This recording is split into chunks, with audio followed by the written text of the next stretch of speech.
ప్రశాంత పల్నాడు కోసం ప్రభుత్వం చేపట్టిన ప్రత్యేక యాక్షన్ ప్లాన్లలో మాచర్ల మాజీ ఎమ్మెల్యే పిన్నెల్లి రామకృష్ణారెడ్డి అరెస్ట్ తొలి అడుగు మాత్రమే అన్నారు.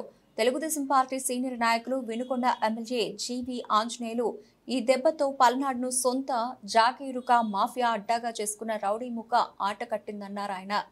పచ్చని పల్లెల్లో ఫ్యాక్షన్ నెగళ్లు ఎగదోసిన పిన్నెల్లి మిగిలిన పరివారం సహా ఎవరిని వదిలిపెట్టే ప్రసక్తే ఉండదని స్పష్టం చేశారు.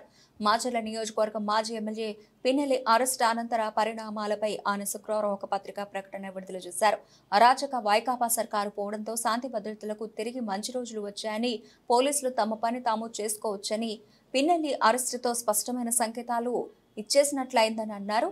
జీవి 5 ఏళ్లుగా అధికారాన్ని అడ్డం పెట్టుకుని పిన్నెల్లి ఎన్నో నేరాలు ఘోరాలకు పాల్పడ్డారని, వాటన్నింటికి శిక్షలు పడితే జీవితకాలం అతడు జైలు నుంచి బయటకు వచ్చే అవకాశమే లేదన్నారు.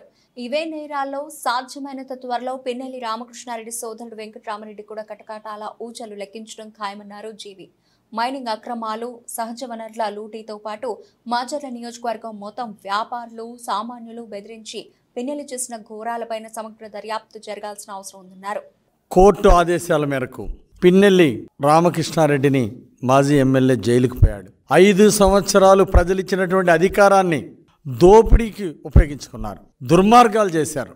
అనేక మంది తెలుగుదేశం కార్యకర్తల్ని చంద్రయ్యని, జల్లయ్యని పొట్టన పెట్టుకొని వాళ్ళని చంపింది గాక, మళ్ళీ చంపిన వాళ్ళ కేసులో వాళ్ళ బంధువులను కూడా ఇరికించి అనేక పాపాలు చేశారు. భూములు కబ్జాలు చేశారు, ప్రజల ఆస్తులు కబ్జాలు చేశారు, లిక్కర్ మాఫియా చేశారు.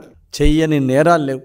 నేరాలు, ఘోరాలు, దోపిడీలు చేసినటువంటి పల్నాడు బ్రదర్స్ని నరరూప రాక్షసులుగా ఈరోజు పల్నాడు ప్రజలందరూ వారిని దేశద్రోహం కింద వీళ్ళని తరిమేయాలని చెప్పేసి ఈరోజు ప్రజలు కోరుకుంటున్నారు. చేసిన పాపాలు ఎంటబడ్డాయి కాబట్టే ఈరోజు ప్రజలు చిత్తుగా ఓడించి గుణపాఠం చెప్పారు. అధికారాన్ని అడ్డం పెట్టుకొని పోలీసుల చేత చట్టాన్ని తుంగలో దొక్కించి అనేక తప్పులు చేయించారు. ఈవీఎంలు ధ్వంసం చేసి, ఉన్న తెలుగుదేశం నాయకుల మీద దాడులు చేసి, కొన్ని బూతులు ఆక్రమించుకొని కూడా విధ్వంసాలు సృష్టించారు. విధ్వంసాలు చేసి, దోపిడీలు చేసి ప్రజల్ని హింసించినటువంటి ఈ దుర్మార్గులకి ప్రజాకోర్టులో శిక్ష పడింది. చట్టంలో వీరు చేసినటువంటి నేరాలన్నీ వెలికితీసి కఠినంగా శిక్షించాల్సిన అవసరం ఉంది. ఇలాంటి నరరూప రాక్షసులు ప్రజల మధ్య కాదు ఉండాల్సింది, జైళ్లలో ఉండాలి. ఆనాడు సహకరించినటువంటి అధికారులు, చట్టాన్ని తుంగలో దొక్కినటువంటి అధికారుల్ని సమగ్రంగా దర్యాప్తు చేసి చర్య తీసుకోవాలని మేము ప్రభుత్వాన్ని కోరుతాం.